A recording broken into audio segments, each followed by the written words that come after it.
Shalom Bapak, Ibu, Saudara dan Saudari yang terkasih. Salam merdeka bagi kita semua. Puji syukur kita boleh bersama-sama merenungkan kebenaran firman Tuhan di pagi hari ini. Mari kita bersatu di dalam doa.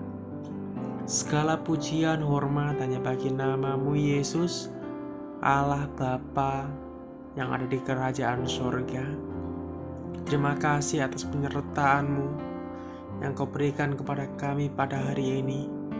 Terima kasih ya Bapa, Engkau telah memberi tidur yang nyenyak di sepanjang malam tadi, hingga pada pagi hari ini kami boleh bangun dalam tubuh keadaan sehat. Semua itu kasih dan anugerah-Mu bagi kami. Kami mensyukuri ya Bapa di pagi hari ini. Dan sebelum kami melakukan aktivitas kami ya Bapa, kami akan membaca, merenungkan kebenaran firman-Mu. Tuhan, kami mohon daripada Engkau menyertai setiap langkah kehidupan kami. Kami siap membaca dan merenungkan kebenaran firman-Mu hanya di dalam satu nama Yesus Kristus. Haleluya. Amin. Bapak, Ibu, dan saudari-saudara yang terkasih, renungan kita di pagi hari ini bertema Anak manusia adalah Tuhan atas hari Sabat, yang terambil di dalam kitab Lukas 6 ayat 1-5. LAI Alkitab Indonesia memberi judul Murid-murid memetik gandum pada hari Sabat.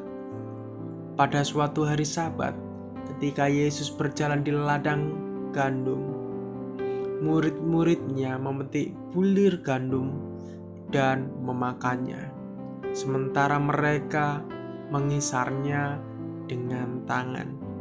Tetapi beberapa orang Farisi berkata, "Mengapa kamu berbuat sesuatu yang tidak diperbolehkan pada hari Sabat?" Lalu Yesus menjawab mereka, "Tidaklah kamu baca apa yang dilakukan oleh Daud ketika ia dan mereka yang mengikutinya lapar? Bagaimana ia masuk ke dalam rumah Allah dan mengambil roti sajian, lalu memakannya dan memberikannya kepada pengikut-pengikutnya. Padahal roti itu tidak boleh dimakan kecuali oleh imam-imam." Kata Yesus lagi kepada mereka, "Anak manusia adalah Tuhan atas hari Sabat." Hari Sabat adalah hari ketujuh yang merupakan perhentian setelah 6 hari lamanya Allah menciptakan langit dan bumi serta segala isinya. Lalu Allah memberkatinya dan menguduskannya di dalam kitab Kejadian 2 ayat 1-3. Perintah untuk menguduskan hari Sabat dipertegas oleh Allah pada hukum yang jelas 4 dari 10 perintah Allah di dalam Keluaran 20 ayat yang ke-8. Dan perkembangan selanjutnya hari Sabat ini menjadi legalistik. Pengurusan hari Sabat ini telah menggantikan posisi Tuhan.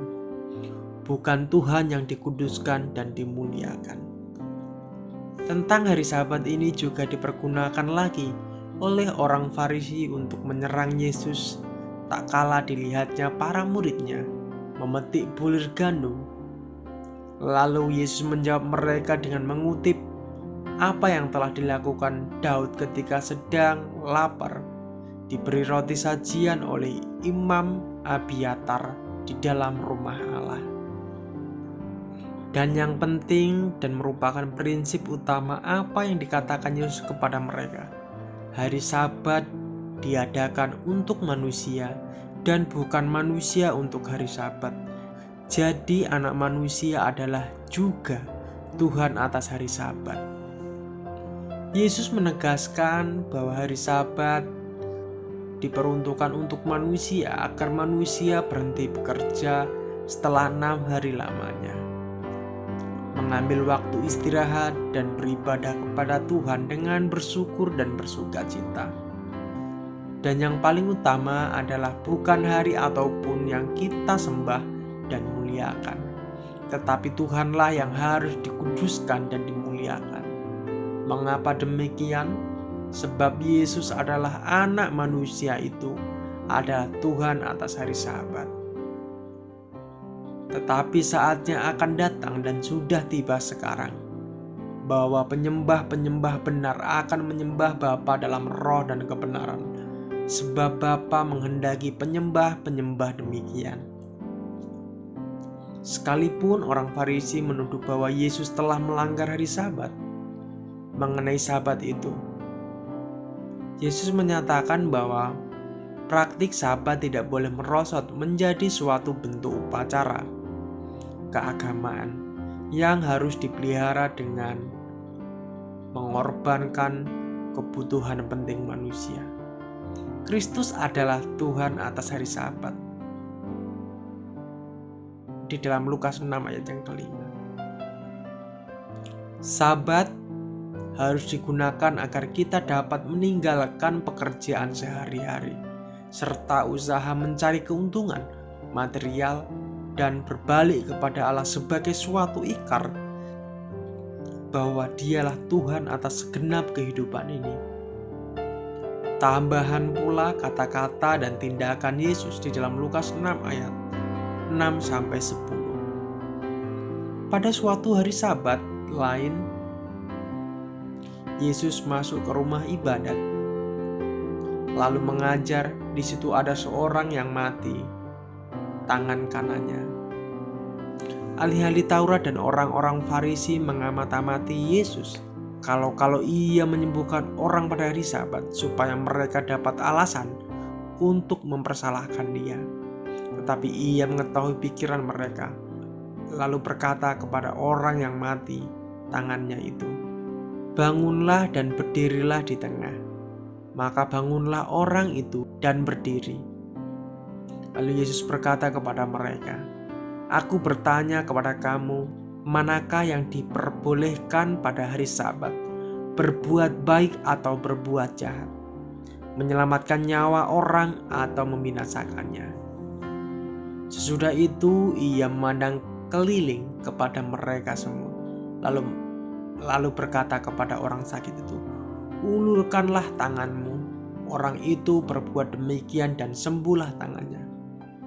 Renungan kita di pagi hari ini mengajarkan kita bahwa hari Tuhan itu harus menjadi suatu kesempatan untuk menolong orang yang membutuhkan pertolongan, baik secara rohani maupun secara jasmani.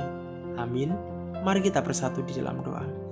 Terima kasih Bapa untuk perenungan kebenaran firman-Mu di pagi hari ini.